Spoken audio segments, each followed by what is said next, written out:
Our text for this evening comes from the book of Job, chapter 36 and verse 2. I have yet to speak on God's behalf.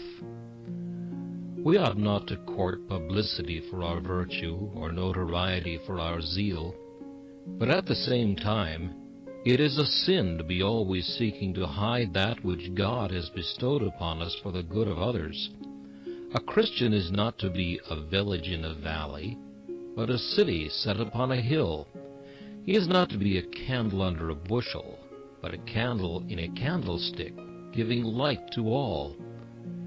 Retirement may be lovely in its season, and to hide oneself is doubtless modest, but the hiding of Christ in us can never be justified, and the keeping back of truth which is precious to ourselves is a sin against others and an offense against God.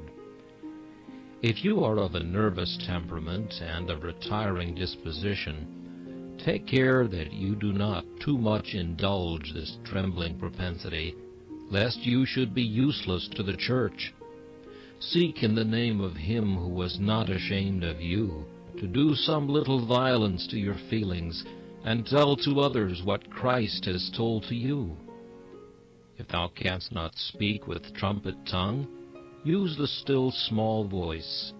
If the pulpit must not be thy tribune, if the press may not carry on its wings thy words, yet say with Peter and John, Silver and gold have I none, but such as I have give I thee.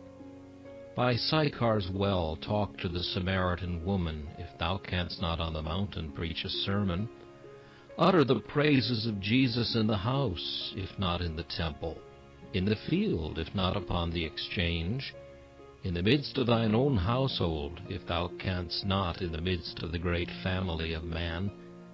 From the hidden springs within, let sweetly flowing rivulets of testimony flow forth, giving drink to every passer-by. Hide not thy talent, trade with it, and thou shalt bring in good interest to thy Lord and Master. To speak for God will be refreshing to ourselves, cheering to saints, useful to sinners, and honoring to the Savior. Dumb children are an affliction to their parents. Lord, unloose all thy children's tongues.